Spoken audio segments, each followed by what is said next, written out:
তো সেই কিয়ামতের দিনটা কেমন হবে, কিয়ামতের দৃশ্যটা কিরকম হবে, এর নকশা খুব সংক্ষিপ্ত পরিসরে মাত্র 11টা আয়াতে আল্লাহ তুলে ধরেছেন।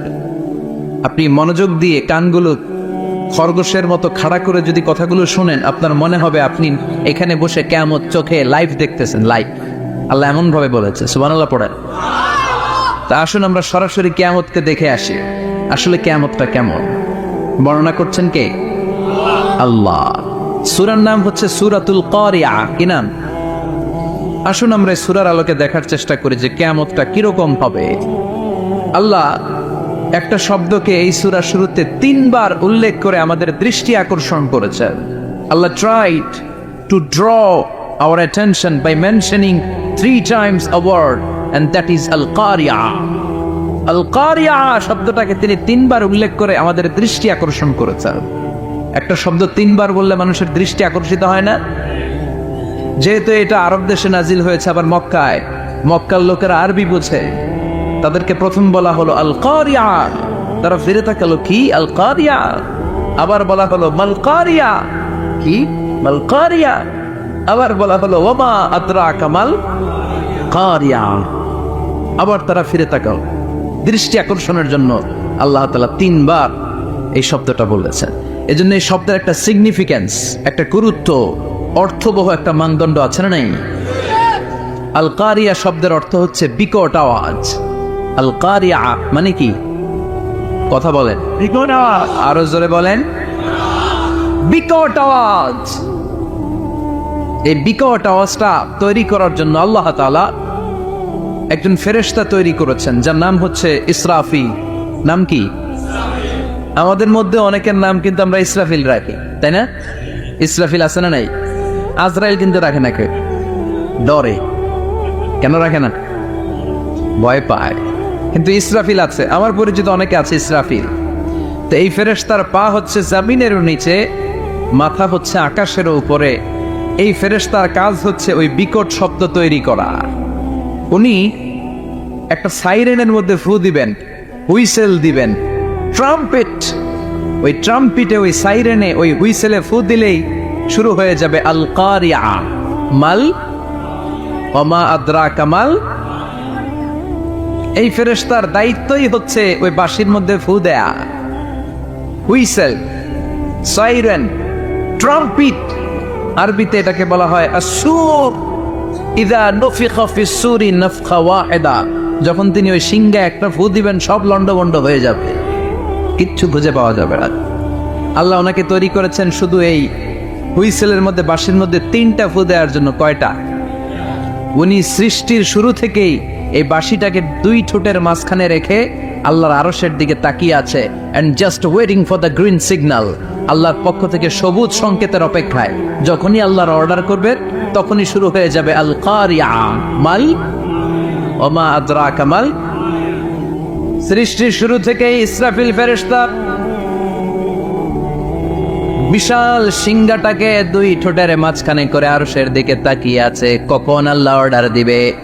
অর্ডার দিতে দেরি, ফুৎকার দিতে দেরি নাই, ঠিক কিনা? বিকট আওয়াজ, গগন বিদারী শব্দ, প্রচন্ড একটা সাউন্ড, জাইগান্টিক সাউন্ড, যে আওয়াজ, যে শব্দ কেউ শুনে নাই। শুনছেন? পৃথিবীতে আপনারা কে সবচেয়ে বেশি আওয়াজের কিছু শুনেছেন? সবচেয়ে বেশি আওয়াজ আপনার জীবনে ঘটেছে কোন জায়গায়? কি দেখেছেন যে অনেক আওয়াজ হয় সেখানে? বলেন তো। হ্যাঁ, বজ্রপাত।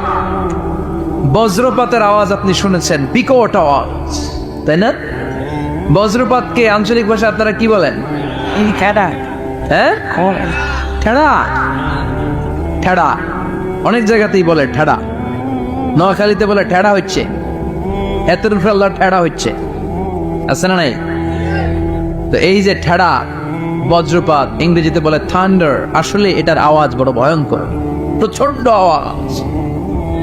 আচ্ছা, আর আপনি বলেছেন কি, গাড়ির চাকা যদি পাংচার হয়, হ্যাঁ, এটা তো আওয়াজ হতে পারে। আমরা মাঝে মাঝে রাস্তায় চড়ি, আমরা দেখি ট্রাকের চাকা যখন পাংচার হয় আমরা লাফ দিয়ে উঠি, বিকট আওয়াজ হয়, ভয় পেয়ে যায়, এতে দুর্ঘটনাও ঘটে, ঠিক কিনা?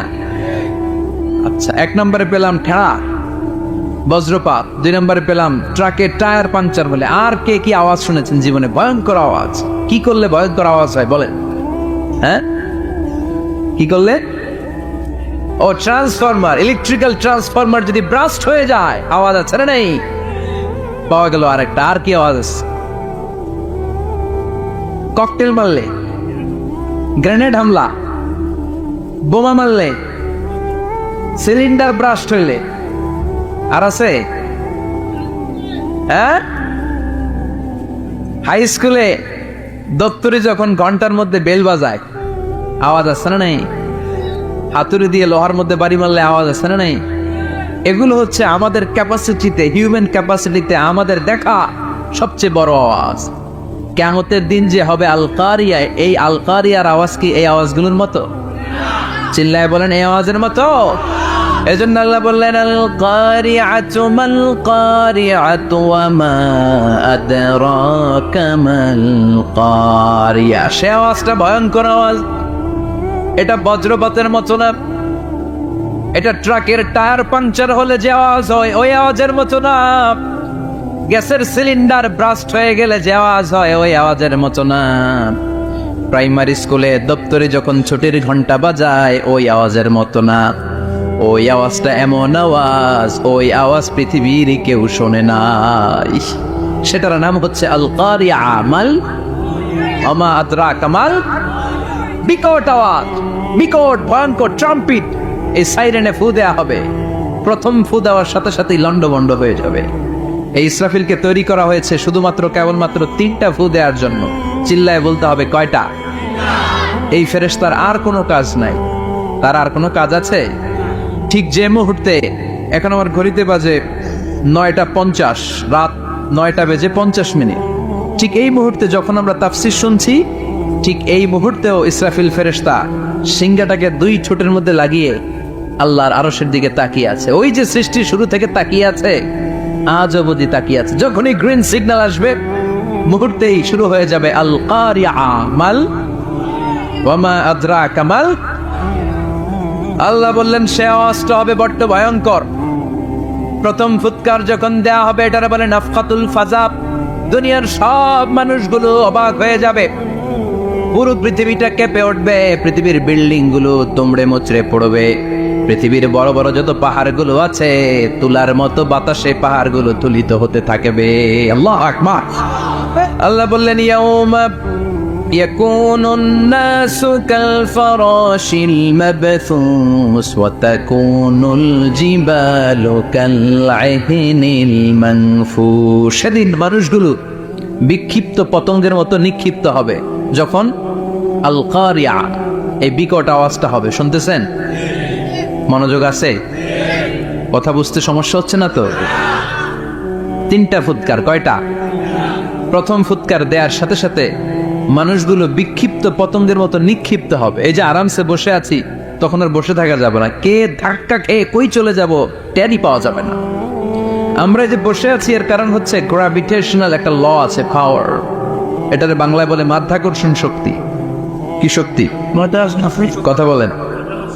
কে আবিষ্কার করছে এটা? হ্যাঁ, কে?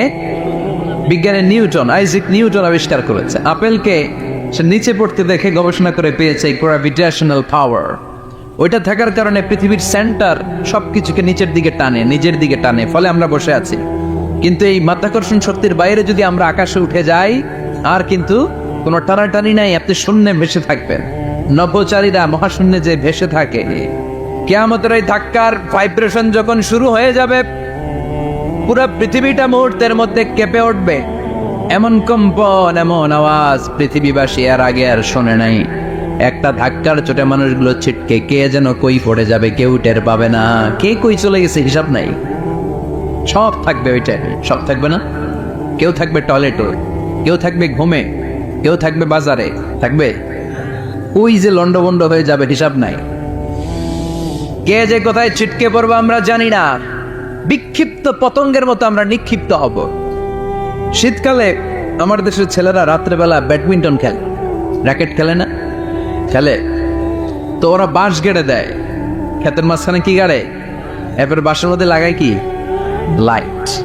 লাইটগুলো লাগালে দেখবেন ক্ষেতের গ্রামের পোকাগুলো এসে লাইটের মধ্যে ছিটকে ছিটকে পড়ে।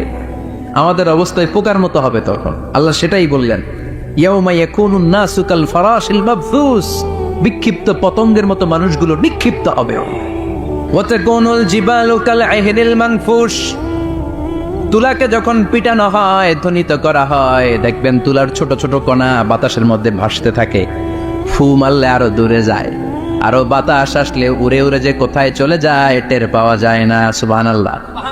বিশাল বিশাল পাহাড়গুলো এরকম ধ্বনিত তুলার মতো শূন্যে উঠতে থাকবে, একটা পাহাড়ও টিকবে না। বাংলাদেশের সবচেয়ে বড় পাহাড়ের নাম কি জানেন? তাজিংডং পর্বত, কিন্তু সবচেয়ে বড় পাহাড় হচ্ছে গারো পাহাড়, ময়মনসিংহের। ওটা থাকবে কিয়ামতের দিন? আল কারিয়ার সময় টিকবে ওইটা? তাজিংডং বিজয় সবচেয়ে বড় পর্বত শৃঙ্গ, কোথায় এটা? বান্দরবান। এটা টিকবে? কেউকারাডাং একটা আছে না, চিম্বুক আছে না, টিকবে না। পৃথিবীর সবচেয়ে বড় পাহাড় মাউন্ট এভারেস্ট নেপালে 29,035 ফিট উঁচু, টিকবে? ইউরোপের সবচেয়ে বড় পাহাড় আল্পস পর্বতমালা, টিকবে না। আমেরিকার সবচেয়ে বড় পাহাড় আলাস্কা পর্বতমালা, টিকবে না। আরব বিশ্বে বিশাল একটা মাউন্টেন রেঞ্জ আছে, ওইটার নাম তুর পাহাড়, ওইটাও টিকবে না। একটা পাহাড়ও থাকবে না। পাহাড়গুলো ভেঙে দুমড়ে মুচড়ে তুলার মতো ধ্বনিত হতে থাকবে। চিৎকার করে পড়েন আল্লাহ আকবার। এই যে 5 তলা 7 তলা 10 তলা দেদারসে টাওয়ার উঠতে শুরু করেছে, বিল্ডিং বাড়তে শুরু করেছে। কিয়ামত যখন শুরু হবে, আল কারিয়া যখন শুরু হয়ে যাবে, রব্বুল আলামিন পুরো পৃথিবীটারে ধরে একটা ছাকুনি মারবে। ওই চাকুনির চুটে 8 তলা 10 তলা বিল্ডিং গুলো টিকবে নাকি? 30 তলা 50 তলা হলে তো আর ভাঙবে না। বুর্জ আল খলিফা ভাঙবে না। দুবাইয়ের বুর্জ আল খলিফা সবচেয়ে উঁচু টাওয়ার, এটা কিংডম টাওয়ার। এটা নাকি আরো উঁচু হবে, 1000 মিটার উঁচু হবে। তাইপেডাং 101, মালয়েশিয়ার Petronas twin tower, Shanghai tower, কাবা ঘরের পাশে বুর্জ আল খলিফা, যেটা সবাই বলে জমজম টাওয়ার, টিকবে? কথা বলেন, টিকবে?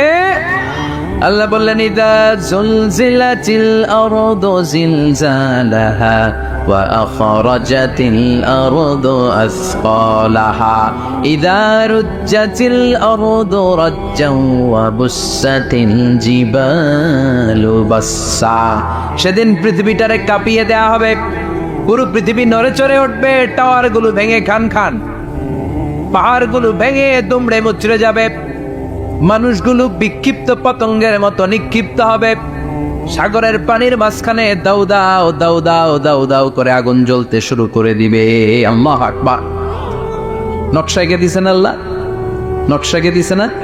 সুবহানাল্লাহ পড়েন।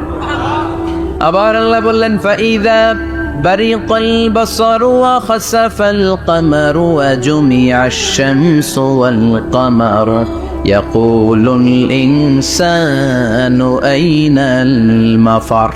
সেদিন মানুষের চোখ হবে ছানা বড়া, চন্দ্র সূর্যে কোনো আলো থাকবে না, মানুষগুলো দিক বিদিক পাগলের মতো দৌড়াবে। সবার মুখে এক কথা, পালাবো কই? পালানোর জায়গা আছে নাকি? শুধু বাংলাদেশের এই সাইডটাতেই কিয়ামত হবে, সৌদিতে আর হবে না। হ্যাঁ, আমেরিকায় কেমনে হবে? ওদিক তো ডোনাল্ড ট্রাম্প থাকে। হ্যাঁ, আমেরিকাতেও হবে, জাপানে হবে, ইন্ডিয়াতে হবে, গোটা বিশ্বে একসাথে কাপাকাপি আর এই ধ্বংসলীলা শুরু হয়ে যাবে। চিৎকার করে বলেন ঠিক কিনা? আল্লাহ বলেন, ইয়াউমা নাতবিস সামা কাতাইয়িস সিজিল্লি লিল কুতুব। আকাশ আর আকাশ থাকবে না। কাগজ যেমনি আমরা এরকম ফোল্ড করে ফেলি, ভাঁজ করে ফেলি, মন চাইলে কাগজকে যেমনি আমরা এরকম হাতের মধ্যে গুটিয়ে নেই, সেদিন আকাশটারে হাতের মধ্যে গুটিয়ে নিবে কে? মানুষগুলো পাগলের মতো দৌড়াবে। কেউ থাকবে টয়লেটে, কেউ হসপিটালে, কেউ মাজারে, কেউ বাজারে, যে যেখানে থাক, শুরু হয়ে যাবে কিয়ামতের এই ভয়াবহ দৃশ্য। দুধের বাচ্চাকে রেখে দিয়ে মা দৌড়ে পালাবে। দুধের বাচ্চা রেখে মা কোথাও যায়? কলিজার টুকরা এটা, দুধের বাচ্চা, এটারও ফেলে মা কোথাও যায় না। কিন্তু কিয়ামতের ওই ঝাঁকুনির দৃশ্য দেখে, আল কারিয়া মাল ওয়া মা আদরাকা মাল এই দৃশ্য দেখে দুধের বাচ্চারা রেখে মা দেবে দৌড়। অনেক গর্ভবতী মহিলা থাকবে এই কিয়ামতের সময়ে, যাদের পেটের ভেতরে 2 মাসের বাচ্চা, 3 মাসের বাচ্চা, অপরিপক্ক অপরিণত, বাচ্চাটা এখনো বড় হয় নাই, কোনো বাচ্চার হাত পা এখনো হয় নাই। কিয়ামতের এই ভয়ঙ্কর দৃশ্যটা দেখে জায়গার মধ্যে 3 মাসের অপরিণত বাচ্চাটা ডেলিভারি হয়ে যাবে। আল কারিয়া মাল কারিয়া ওমা আদরাকা মাল কারিয়া। পৃথিবীর যখন এইরকম দৃশ্য, আল্লাহ তাআলা ইসরাফিলকে বলবেন, ইসরাফিল তোর তো 3টা ফুৎকার দেওয়ার দায়িত্ব ছিল, দিয়েছে কয়টা? চিল্লায় বলেন কয়টা? এবার আল্লাহ বলবেন এবার দ্বিতীয় ফুৎকার দে। কয় নাম্বার ফু দিবে? ওই ফু দেওয়ার সাথে সাথে ইসরাফিল প্রথম ফুৎকার দিয়ে জায়গা মতো এরকমই দাঁড়ায় থাকবে, আবার যখন গ্রিন সিগন্যাল পাবে মুহূর্তের মধ্যে আরেকটা ফু দিয়ে দিবে। ফু দেওয়ার সাথে সাথে পৃথিবীর সব মানুষগুলো মরে শেষ। কেউ থাকবে? থাকতে পারবো আমরা? থাকার জন্য আসছি। এই যে দুনিয়া দুনিয়া, টাকা পয়সা আরো লাগবে, আরো কামাবো, এটাতে আমার হবে না, আরো চাই আরো চাই। এই প্রতিযোগিতা, এই কম্পিটিশন, ওর 5 তলা আমার লাগবে 7 তলা, ওর আছে 20 লাখ আমার লাগবে 30 লাখ। প্রতিযোগিতা আছে না নাই? এগুলো আমাদেরকে পাগল বানিয়ে দিয়েছে, মহাচ্ছন্ন করে ফেলেছে। পৃথিবীটা আসলে একটা মরিচিকা, ধোঁকা, লোভ লালসা, আজ আছে কাল নাই। 2 নাম্বার ফুৎকার দেওয়ার সাথে সাথে পৃথিবীর সব শেষ। মালাকুল মাউত পৃথিবীর সব মানুষের রূহ কবজ করবে। আল্লাহ বলবেন, মালাকুল মাউত আখবিরনি মাইয়াবকা, আমাকে বল আর কে আছে। মালাকুল মাউত বলবে, পৃথিবীর সব মানুষের রূহ কবজ করে শেষ, কেউ নাই। মানুষবিহীন পৃথিবী, মানুষের কোলাহলে পৃথিবীটা মুখরিত থাকতো এতদিন। গোটা পৃথিবী ব্যাপী মানুষের কোলাহল, ওই যে সাইয়েদনা আদম থেকে শুরু হয়েছে, আর থামে নাই। মানুষ আর মানুষ, মানুষ আর মানুষ, মানুষ আর মানুষ, সব মানুষ শেষ। আল্লাহ আশরাফুল মাখলুকাত একটারেও রাখি নাই, সব শেষ। শুধু আছে জিন জাতি। আল্লাহ বলবেন, যাও এবার জিন জাতি ধরো, জিনদের রূহ কবজ করো। মালাকুল মাউত কিন্তু জিনদের রূহ কবজ করে। ওমা খলাকতুল জিন্না ওয়াল ইনসা ইল্লা লিয়াবুদুন। জিন জাতি আর মানব জাতি, এই 2 জাতিকে আল্লাহ তাআলা তৈরি করেছে কার ইবাদতের জন্য। আমরা যেমনি নামাজ পড়ি, জিনেরাও নামাজ পড়ে। আমরা যেমনি রমাদানের রোজা রাখি, জিনেরাও রমাদানের ফরজ রোজা রাখতে হয়। আমরা যেমনি হজ করি, জিনেরাও হজ করে। আমরা যেমনি আরাফার দিনে কাঁদতে কাঁদতে আল্লাহর কাছে দোয়া করি, আল্লাহ বাইক করে, জিনেরাও পড়ে। আমরা দেখি না, এদের দেখা যায়? দেখা যায় না। জিসমুন নারিয়্য, আগুনের তৈরি ওদের দেহ। ইয়াতাশাক্কালু বিআশকালিন মুখতালিফা, বিভিন্ন কালার ধারণ করতে পারে, বিভিন্ন রং ধারণ করতে পারে। জিনের সংজ্ঞা হচ্ছে জিসমুন নারিয়ুন ইয়াতাশাক্কালু বিআশকালিন মুখতালিফা, আগুনের তৈরি এক সৃষ্টি। বিভিন্ন সূরত তারা নিতে পারে, মানুষের সূরত নিতে পারে, প্রাণীর সূরত নিতে পারে, ঠিক কি না? মালাকুল মাউত জিন জাতি হত্যা করতে শুরু করবেন, রূহ কবজ করবেন। করতে করতে সব শেষ। খারাপ জিনদের সর্দার হলো ইবলিস। সব জিনদেরকে মারতে যত কষ্ট দেয়া হয়েছে, সবচেয়ে বেশি কষ্ট দিয়ে ইবলিসের রূহ কবজ করে ফেলা হবে। ইবলিস আর নাই, মানুষও নাই, জিনও নাই, পশু পাখি কিচ্ছু নাই। আল্লাহ বলবেন, ইয়া মালাকুল মাউত আখবিরনি মাইয়াবকা, অনেক দায়িত্ব পালন করেছিস তুই। মানুষ মারলি, জিন মারলি, মৎস্যকুল মারলি, পাখি মারলি, সব মারলি, এবার আর কে বেঁচে আছে বল। মালাকুল মাউত বলবে, আল্লাহ আর কেউ নাই, খালি ফেরেশতারা আছে। কারা আছে? মালাইকা। আল্লাহ বলবে, যা এবার ফেরেশতাদের গোষ্ঠী শেষ কর। মালাকুল মাউত একটার পর একটা ফেরেশতার রূহ কবজ করবে, একটার পর একটা, একটার পর একটা, করতে করতে সব ফেরেশতা। ফেরেশতাদের সংজ্ঞা হচ্ছে জিসমুন নূরিয়ুন ইয়াতাশাক্কালু বিআশকালিন মুখতালিফা, আলোর তৈরি, নূরের তৈরি একটা দেহ, চাইলে বিভিন্ন সূরত ধারণ করতে পারে। জিন আর ফেরেশতার পার্থক্য বুঝেছেন? জিন কিসের তৈরি? আগুন, জিসমুন নারিয়ুন। আর ফেরেশতা হচ্ছে জিসমুন নূরিয়ুন, নূর দিয়ে তৈরি। একের পর এক ফেরেশতা সবার করা হবে। এবার আল্লাহ বলবেন, ইয়া মালাকাল মাউত আখবিরনি মাইয়াবকা, আর কে কে বেঁচে আছে বল। মালাকুল মাউত বলবে, মাবুদ কেউ নাই, মানুষ নাই, জিন নাই, ফেরেশতাও নাই, শুধু আমার 3 জন কলিগ বাকি। কয়জন? জোরে বলেন, কয়জন? জিব্রাইল বাকি, ইসরাফিল বাকি, মিকাইল আর আমি আজরাইল। আল্লাহ বলবে মিকাইলের রূহ কবজ করে নিয়ে আয়।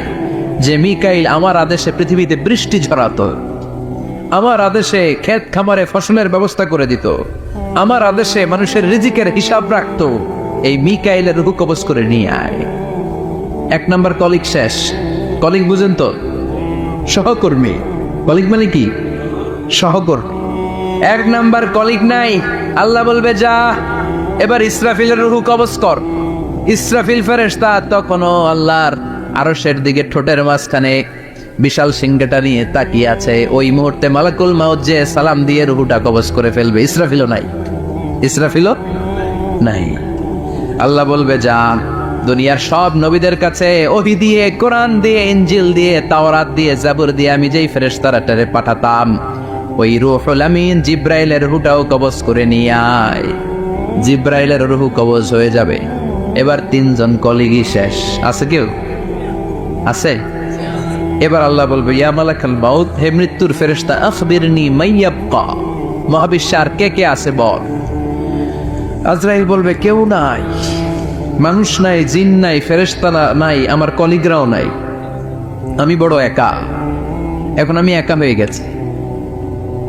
আল্লাহ আছি শুধু আমি। মালাকুল মাউত তোমার হুকুমের গোলাম, আর আনতাল হাইয়ুল কাইয়ুম, তুমি শাশ্বত চিরঞ্জীব, তুমি তো মরবা না। আমি আছি একা। ভাবছে উনিও থাকবে, উনি আর আল্লাহ থাকবে। আল্লাহ বলবে মালাকুল মাউত এবার তুই মর, এবার তুই মর। এই কথা শুনে মালাকুল মাউতের খিচুনি উঠে যাবে। আজীবন মারছে, আজকে মরবে। খিচুনি উঠে যাবে, জ্বর এসে যাবে, কাঁপুনি ছুটে যাবে, কাঁপতে থাকবে। আল্লাহ বলবেন কাঁপাকাঁপি করে লাভ নাই, মর।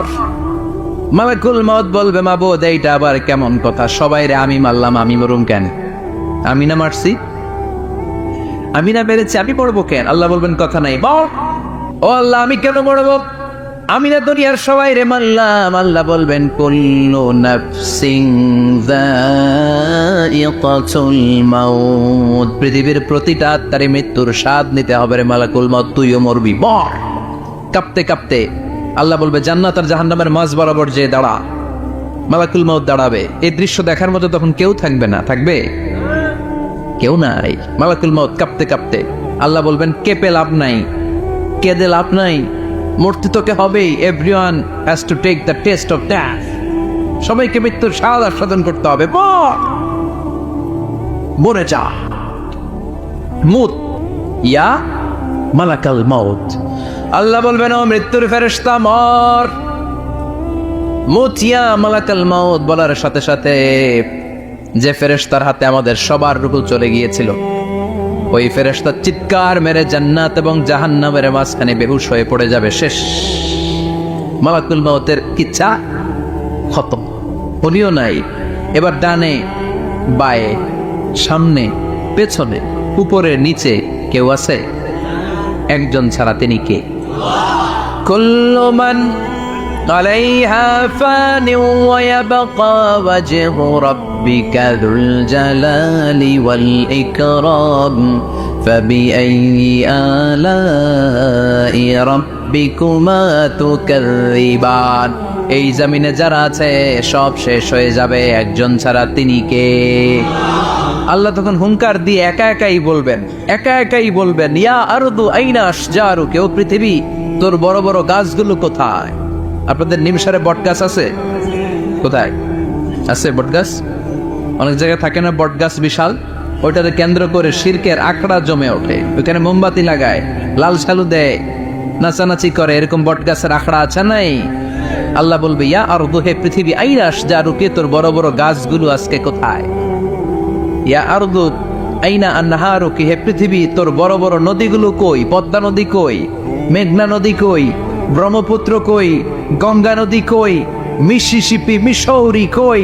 নীল নদ কোথায়? আমাজন কোথায়?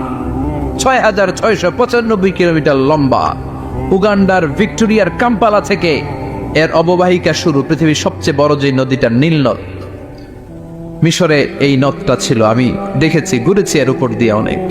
5 বছরে নীল নদের পানি আমি খেয়েছি। মিশরের নীল নদ ছাড়া কোনো মিঠা পানির উৎস নাই। এজন্য প্রাচীন ঐতিহাসিক, ওনার নাম হিরোডোটাস, উনি বলেছিলেন Egypt is the gift of Nile. মিশর হচ্ছে নীল নদের দান।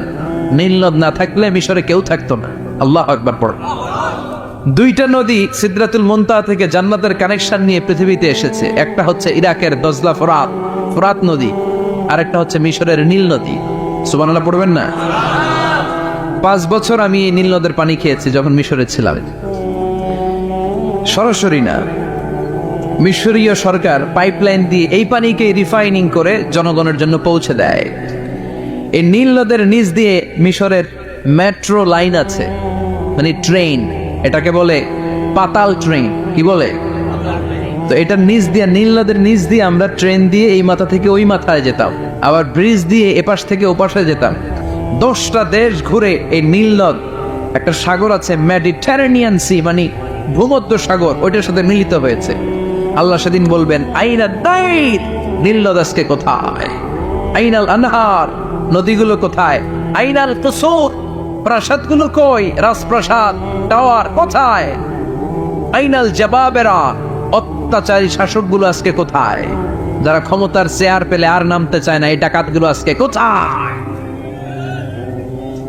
আল্লাহ বলবে আইনাল জাবাবেরা, ফেরাউন কোথায়? নমরুদ কোথায়? আবু জাহেলের গোষ্ঠী কোথায়? ফেরাউনের চাচাতো ভাইরা কোথায়? নমরুদের চাচাতো ভাইরা কোথায়? কোথায়? যারা ক্ষমতার দাপট দেখিয়েছে, কোনো আওয়াজ আছে? কথা বলেন।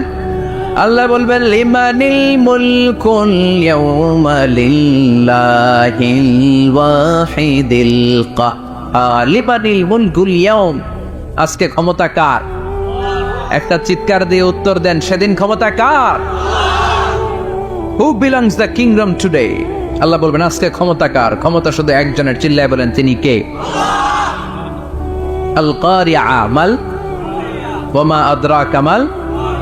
ইসরাফিলের সিংহায় ফু দেওয়ার ডিউটি হচ্ছে 3 বার দিতে হবে। কয়বার দিছে? কয়বার মনে আছে? খেয়ে ফেলাইছেন মনে হয়। দিতে হবে মোট কয়টা? দিয়েছে কয়টা? বাকি আছে, ওটা দেওয়া লাগবে না? আল্লাহ ইসরাফিলকে রুহু দিয়ে আবার দাঁড় করায় দিবেন। সুবহানাল্লাহ পড়ে। সবার আগে ইসরাফিলকে রুহু দিয়ে দাঁড় করিয়ে দিলে উনি ওনার ডিউটি পালনের জন্য আবার সিংহার মাঝখানে ঠোঁট লাগিয়ে তাকিয়ে থাকবে আরশের দিকে। আল্লাহ বলবে ইসরাফিল এবার 3 নাম্বার ফু দিয়া ডিউটি শেষ কর। সুবহানাল্লাহ বাড়িতে গিয়া আল্লাহ বলবেন 3 নাম্বার ফুৎকার দে। বলার সাথে সাথে ইসরাফিল সিংহাটা 2 ঠোঁটের মাঝখানে দিয়ে বিশাল আর একটা ফুৎকার দিবে। ওই ফুৎকার দেওয়ার সাথে সাথে মিনহা খলাকনাকুম ওয়া ফিহা নুঈদুকুম ওয়া মিনহা নুখরিজুকুম তারাতান উখরা। ওই ফু দেওয়ার সাথে সাথে পৃথিবীর যেখানে যত মানুষ ছিল সব উঠবে। যাদেরকে স্বাভাবিকভাবে কবর দিয়ে কবরস্থানে রাখা হয়েছিল কবর থেকে উঠবে। যারা বিমান দুর্ঘটনায় মারা গিয়েছে ওই ছাইগুলো থেকে উঠবে। যারা সাগরের মধ্যে মারা গিয়েছে সেখান থেকে উঠবে। যাদেরকে তিমি মাছ খেয়ে ফেলেছিল ওখান থেকে উঠবে। যে যেখানে ছিল ওইখান থেকে উঠবে। সুবহানাল্লাহ। লক্ষ লক্ষ মানুষ উঠে বলবে আমাদের ঘুম ভাঙাইলো কে? কি বলবে? ওরা বলবে আমাদের ঘুম ভাঙালো কে? قالوا من بعثنا من مرقدنا هذا ما وعد الرحمن وصدق المرسلون। সব দাঁড়াবে, দাঁড়িয়ে বলবে ঘুম ভাঙালো কে? সবচেয়ে লম্বা ঘুম দিয়েছিল সৈয়দনা আদম আলাইহিস সালামের ছেলে হাবিল, যাকে হত্যা করেছে। জানেন না আপনারা? হাবিল হচ্ছে পৃথিবীর প্রথম নিহত মানব। প্রথম নিহত মানব। তার কবরের জিন্দেগিটা অনেক লম্বা। ওই কত হাজার শত হাজার লক্ষ বছর আগে যে উনি কবরে শুয়ে আছেন, আজও শুয়েই আছেন। কিয়ামতের ওই 3 নাম্বার ফুৎকার দেওয়ার সাথে সাথে উনি উঠবে। উঠে বলবে মান বা'আতানা মিন মারকাদিনা হাদা। কে ভাঙালো আমার ঘুম? কে ভাঙাইছে? মরার কুকিলে কে ভাঙাইছে? আল্লাহ ঘুম ভাঙিয়েছে। ফেরেশতারা বলবে হাদা মা ওয়াদার রহমান। আজকে হলো ওই দিন যে দিনের প্রতিশ্রুতি রহমান দিয়েছিল, আল্লাহ দিয়েছিল। এই দিনের প্রতিশ্রুতি আর নবীরা এই দিনের কথা বর্ণনা করেছে। আজকে হবে আসল দিন, ফাইনাল খেলার দিন। কোন খেলা? ওই দিন হবে ফাইনাল খেলা। কি খেলা? ফেরেশতারা বলবে দুনিয়ার বুকে যেই বিচারগুলো পাও নাই আজকে এই বিচারগুলো করে ছাড়বে কে? যেই ধর্ষণের বিচার বাংলার জমিনে হয় নাই, ওই ধর্ষণের বিচার ওই দিন আছে না নাই? অনেককে গুম করা হয়েছে, ক্রস ফায়ার করা হয়েছে, এগুলোর বিচার আছে না নাই? আছে। কত মানুষ নলার ভেতর থেকে, ডোবার ভেতর থেকে ফুল এরকম মোটা হয়ে গেছে, হাত দুইটা বাঁধা আমি দেখলাম, হাত বাঁধা, চোখ বাঁধা, মুখ বাঁধা, দেহটা ফুলে তিনজনের সমান, কে মেরেছে কেউ জানে না। এগুলোর বিচার আছে না নাই? ওই দিনটা হলো ফাইনাল খেলার দিন। কি খেলা? The final game will be held the day of resurrection, the day of Qiyamah, the day of Al-Qari'ah. Man, Ama adraka mal, সব দাঁড়িয়ে যাবে। বিশ্বনবী বললেন হুফাতান উরাতান মুশাতান গুরলা, সবাই দাঁড়াবে, কারো গায়ে জামা নাই, কারো পায়ে জুতা নাই, কারো পেটে খানা নাই, খালি আছে মুখে চিৎকার। মুখে কি? ওই দিনটায় যে আপনি উপস্থিত হবেন, বিশ্বাস করতেছেন? একটু ফিল করেন যে আপনি, you the individual have to go that day. আপনাকে যেতে হবে ওই দিন, আমাকে যেতে হবে, আমিও থাকবো, আপনিও থাকবেন, পৃথিবীর সব মানুষগুলো থাকবো। উলঙ্গ, নাকেট, গায়ে জামা নাই, পেটে খানা নাই, তৃষ্ণার্ত, ক্লান্ত, শ্রান্ত, ঘর্মাক্ত, পেরেশান। সূর্যটা মাথার কাছে চলে আসবে সেদিন। ফিল করতেছেন তো? চিন্তা করতেছেন যে ওই দিনটার সম্মুখীন আমরা হতে যাচ্ছি? ইমানদার বলে যদি দাবি করেন, ওই দিনটার ভয় অন্তরে থাকার দরকার আছে না নাই? সূর্যটা মাথার কাছে চলে আসবে, কই যাব আমরা? যাব কই? কে বাঁচাবে আমাদের? কই যাব এত মানুষ আমরা সেদিন? সূর্যটা মাথার কাছে চলে আসবে ভাই সেদিন। সূর্যের প্রচন্ড তাপে মাথার মগজগুলো ভাতের মাড়ের মতো গলে গলে নাকের ছিদ্র আর কানের ছিদ্র দিয়ে বেয়ে বেয়ে পড়বে। জিহ্বাটা তৃষ্ণায় বেরোতে বেরোতে নাভি পর্যন্ত এসে ঝুলে থাকবে কুকুরের মতো। ক্লান্ত, শ্রান্ত, ঘর্মাক্ত, পেরেশান, বাঁচানোর কেউ নাই। মায়েশা জিজ্ঞেস করলেন, ইয়া রাসূলুল্লাহ, don't they feel any shy? Nobody belong any garment in their body, no dress in their body. তাদের দেহে কোনো ড্রেস নাই, পোশাক নাই। নবী রে, এতগুলো মানুষ উলঙ্গ, লজ্জা লাগবে না? বিশ্বনবী বললেন, আয়েশা তুমি লজ্জার চিন্তা করো, সেদিন বাবা ছেলেরে দেখে দৌড়ে পালাবে, মা তার মেয়েকে দেখে দৌড়ে পালাবে। সেদিন পীর সাহেব মরিদের পরিচয় দিবে না, মরিদ পীর সাহেবরে চিনবে না, নেতা কর্মীরে চিনবে না, কর্মী নেতারে চিনবে না, বাবা তার কলিজার টুকরা ছেলেরে চিনবে না। একটু মিলায় নেন নিজের সাথে, যাদের ছোট্ট ছেলে মেয়ে আছে, চিন্তা করেন যে আমার মেয়েটারে দেখে আমি চিনবো না, ধাক্কা মেরে আমি আরেক দিকে চলে যাব। প্রিয়তমা স্ত্রীকে আমি চিনবো না, যে স্ত্রীর সাথে এত ভালোবাসাবাসি, স্ত্রীকে দেখে আমি পরিচয় দিব না, চিনবো না। স্ত্রী আমারে চিনবে না, ভাই ভাইরে চিনবে না, বন্ধু বন্ধুরে চিনবে না, ইমাম সাহেব মুসল্লি চিনবে না, মুসল্লি ইমাম সাহেব চিনবে না, পীর মুরিদরে চিনবে না, মুরিদ পীররে চিনবে না, কেউ কাউরে চিনবে না। ও আয়েশা, দিনটা এত ভয়ঙ্কর হবে, বাঁচাও বাঁচাও, ইয়া নফসি ইয়া নফসি বলে একবার ওই বিপদের দিনে মানুষ যে আকাশের দিকে এরকম তাকাবে, কার গায়ে জামা আছে কার গায়ে জামা নাই, ওই কথা মুহূর্তের মধ্যে ভুলে যাবে রে আয়েশা। ওই চিন্তাই তো আসবে না, জামার চিন্তা তো অনেক পরে। কথা কন, এক লোক ডায়রিয়া হয়েছে বলে কাঁদে। কি হয়েছে? ডায়রিয়া, অথবা জ্বর হয়েছে এজন্য কাঁদে। ওনার কিন্তু ক্যান্সারও হয়েছে, এটা জানে না। যখন আপনি বুঝাই দিবেন যে তোমার তো ক্যান্সার, যে ডায়রিয়া হয়েছে এটা ভুলেই যাবে। কথা কন, এতক্ষণ ডায়রিয়ার ব্যথায় কেঁদেছে, এতক্ষণ জ্বরের কারণে কেঁদেছে, এতক্ষণ হাঁপানির ব্যারামে কেঁদেছে, কিন্তু ওই লোকটার ক্যান্সারের রোগ ছিল। কিছুক্ষণ পরে আপনি বুঝাই দিলেন তুমি ক্যান্সারে আক্রান্ত একজন মরণ পথের যাত্রী। যখন ক্যান্সারের কথা সে জেনেছে, ওর যে ডায়রিয়া হয়েছিল ভুলেই গেছে। সুবহানাল্লাহ কইবেন না? আল্লাহু আকবার। কি ভয়ঙ্কর দিন হবে সেটা। কান সাফসাফা, লেভেল প্লেইং ফিল্ড, লা তারা ফিহা ইওয়াজা ওয়ালা আমতা, উঁচু নিচু নাই, কেউ কারো পরিচয় দিবে না। সেদিন হবে ফাইনাল খেলা। কি খেলা? চিল্লায় বলেন, আরো জোরে বলেন, ফাইনাল খেলা। ওই ফাইনাল খেলার বর্ণনা আল্লাহ কিভাবে দিচ্ছে শুনুন। আল্লাহ বলছেন, ফাআম্মা মান ثقلت موازينه فهو في عيشة راضية وأما من خفت موازينه فأمه هاوية وما أدراك ما هي نار حامية পড়েন আল্লাহু আকবার আল্লাহ বলেন ফাআম্মা মান সাকুলাত মাওয়াজিনু সেদিন যার মিজানের পাল্লা ভারী হয়ে যাবে নেকের পাল্লা ভারী হয়ে যাবে ফাহুয়া ফি আইশাতির রাদিয়া ওই লোকটা আনন্দে থাকবে ও আল্লাহ আমাদের মিজানের পাল্লা তুমি ভারী করে দিও আমরা এই কঠিন দিনে যেন আনন্দের দেখা পাই তৌফিক দিও পড়েন আমিন সেদিন আল্লাহ মিজানের পাল্লা বসাবেন কিসের পাল্লা আমার নাম কি পাল্লা বসাবে ওটার নাম কি কিন্তু এটা দাড়ি পাল্লা না ওটা কি না ওটা নিক্তি পাল্লা এটা কি পাল্লা স্বর্ণকার কেউ আছেন স্বর্ণের দোকানে চাকরি করে দেখি কেউ আছে নাই স্বর্ণের দোকানে যারা স্বর্ণ মাপে ওরা কি দাড়ি পাল্লা দিয়ে মাপে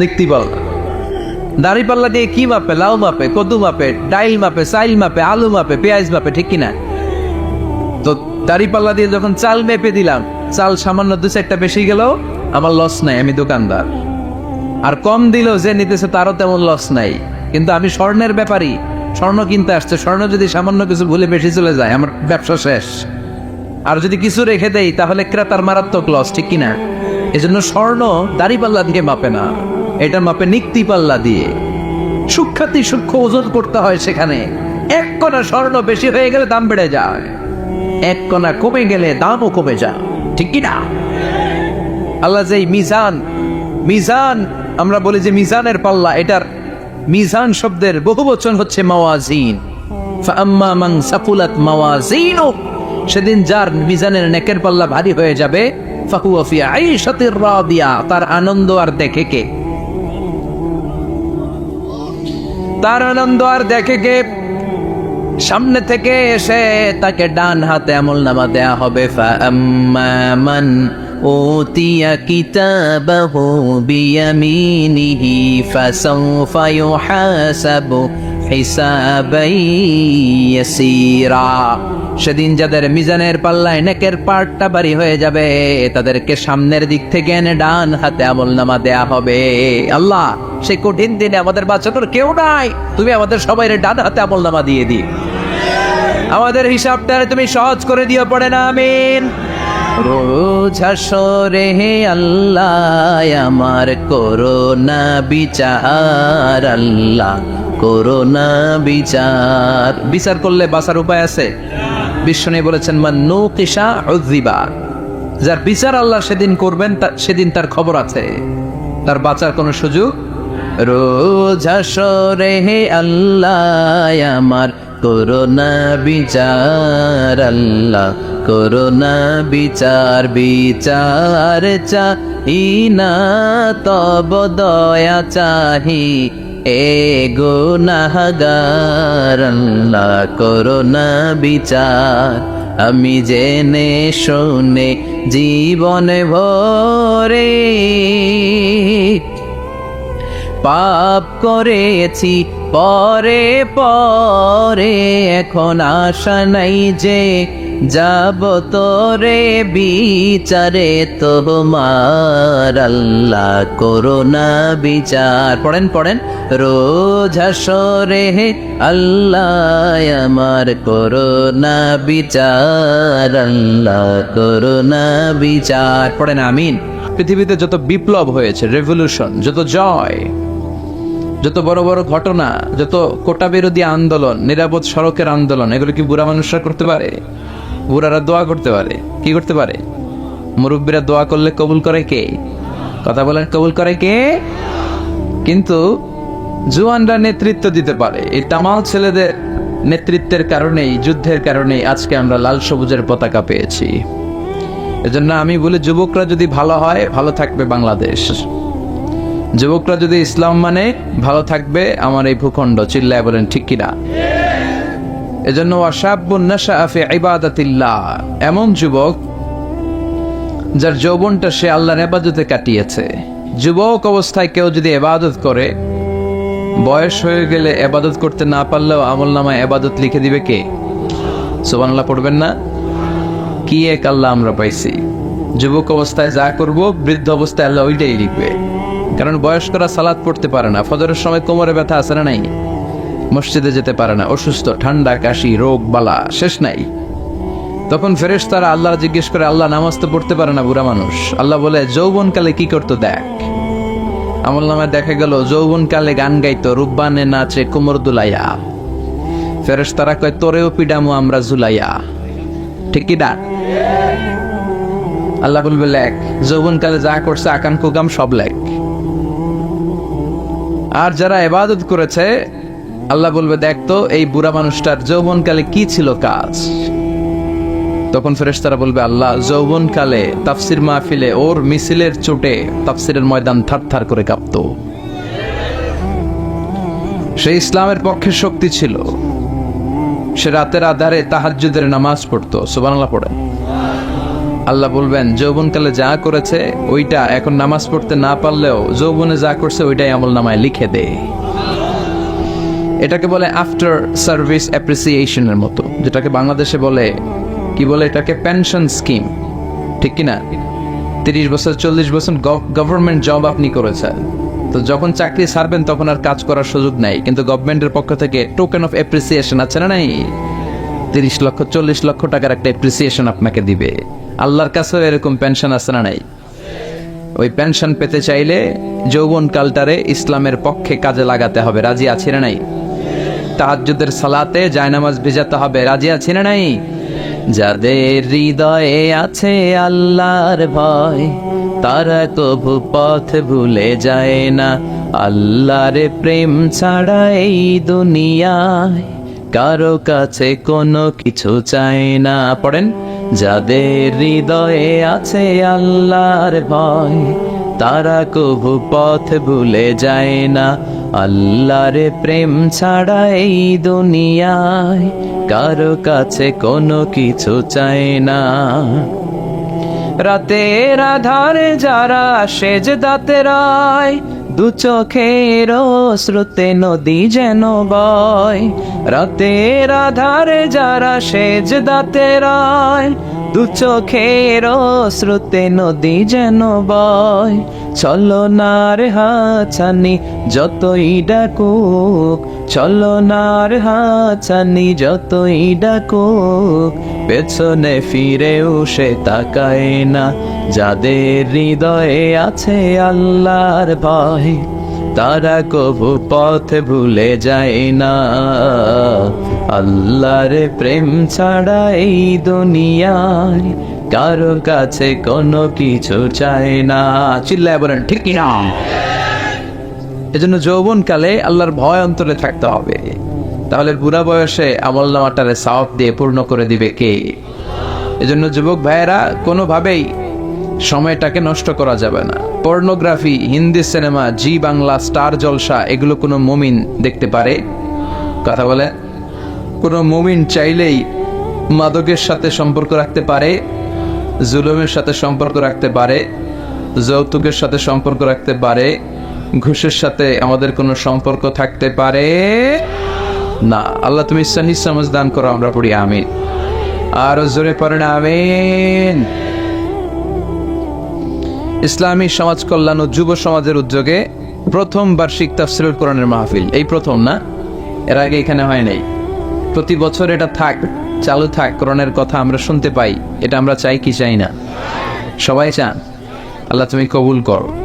5 মহাবই, এটা কি গ্রামের নাম? কি নাম? 5 মহাবই ও বাঘারিচর জামে মসজিদের উদ্যোগে আজকের এই প্রোগ্রাম। আজকের মাহফিলে আসতে পেরে আমরা খুশি না বেজার? কম না বেশি? আজকে আমরা যে বইটা থেকে কথা শুনবো, বইটার নাম কি বলেন তো? আরো জোরে বলেন, কি নাম? আপনাদের এই এলাকার বা ময়মনসিংহের এই রিজিয়নের একটা ছেলে আছে, নাজমুস সাকিব, যে এই কোরআন মুখস্থ করে গোটা বিশ্বটারে কাঁপিয়ে দিছে। শুনছেন? আলহামদুলিল্লাহ পড়েন। বাংলাদেশে ফার্স্ট হয়েছে, ইন্ডিয়ায় ফার্স্ট হয়েছে, সৌদি আরবে ফার্স্ট হয়েছে, দুবাইতে ফার্স্ট হয়ে গোটা বিশ্বে 1 নম্বর হাফেজ হয়েছে। এজন্য ছেলে মেয়েদেরকে এই কোরআনটা শিখাতে হবে। রাজি আছেন তো? যতদিন না ঘরের ভেতরে এই কোরআন না ঢুকবে ততদিন আমাদের কল্যাণ আসবে না। Quran is not for your bookshelf, Quran is for yourself. কোরআন তোমার বুক সেলফের জন্য না, কোরআন তোমার জন্য। সুবহানাল্লাহ পড়েন। কিন্তু আমরা নিজেরা কোরআন না পড়ে কোথায় রাখি? কোথায়? বুক সেলফে, তাও নিচের তাকে না, একেবারে উপরের তাকে, যাতে কেউ ধরতে না পারে। কথা কন। মাকড়সার বাসা পড়ে একেবারে কঠিন দশা। বিশ্বের সবচাইতে নন্দিত কিতাবটা আজকে সবচাইতে উপেক্ষিত। এজন্য ছেলে মেয়েগুলারে মানুষের মতো মানুষ যদি বানাতে চান, শুরু থেকেই এই কোরআন শিখায় দিতে হবে। রাজি আছেন তো? অনেকে ভাবে আমার ছেলে যদি কোরআন পড়ে তাহলে ও না খেয়ে থাকবে, বলে বলে চাকরি পাবে না, ওর সম্মান থাকবে না। কই, আমরা তো অনেক সম্মান পাই আলহামদুলিল্লাহ। আমরা যে সম্মান পাই মন্ত্রীরাও এই সম্মান পায় না। আলেমরা যে সম্মান পায় দুনিয়ার বুকে, মেম্বার অফ দ্য পার্লামেন্টরাও এটা পায় না। চিল্লা এখন ঠিক কিনা? কারণ এই সম্মানটা আমাদের ব্যক্তিগত কারণে না, এই সম্মানটা কোরআনের সাথে লাগার কারণে। কোরআনের সাথে যেই লাগে মর্যাদা বাড়ায় কে? কোরআনের গিলাফ আছে না, চেনেন? কথা কন, কি বলেন এটা? কি কন? কাবার কোন আপনি? আচ্ছা কবার, আপনার কোন গিলাফ? এই যে কোরআনের গিলাফ দেখবেন বাজারের সবচেয়ে কম দামি কাপড় দিয়ে বানায় না? টেকটন কাপড়। কি কাপড়? 25 টাকা গজ না? আর প্যান্ট শার্ট ব্লেজার এগুলো বানায় অনেক দামি কাপড় দিয়ে। কিন্তু ওই দামি কাপড় দিয়ে বানানো প্যান্ট শার্ট যদি কখনো পায়ে লাগে কেউ চুমা খায়? খায় না।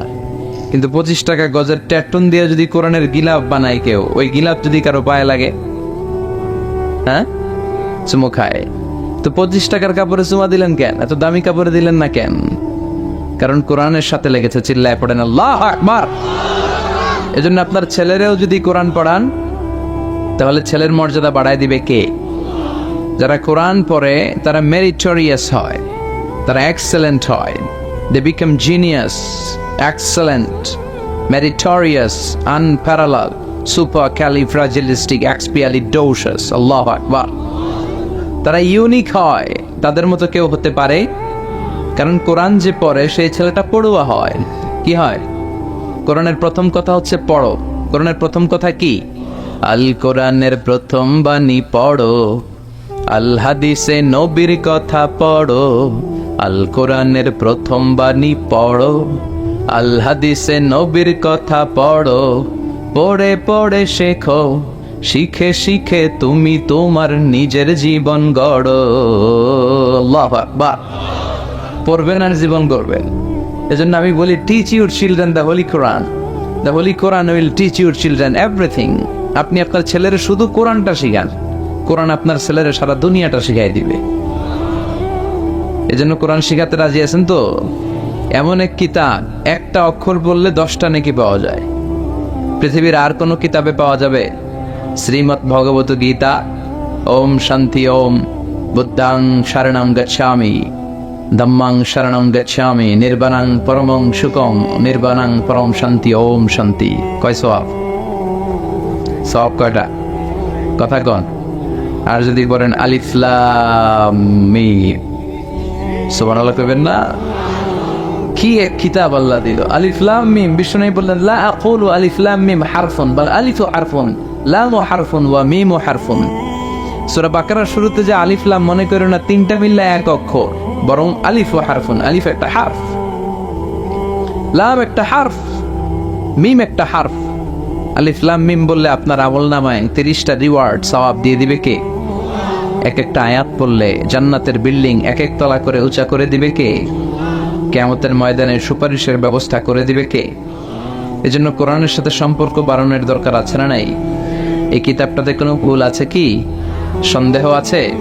This is the book, the most authentic, original, reliable source of knowledge in the world, whereof there is no doubt in it, and a guidance to those who are muttaqin. এই বইটা এমন বই যে বইয়ে কোনো ভুল নাই, সন্দেহের অবকাশ নাই।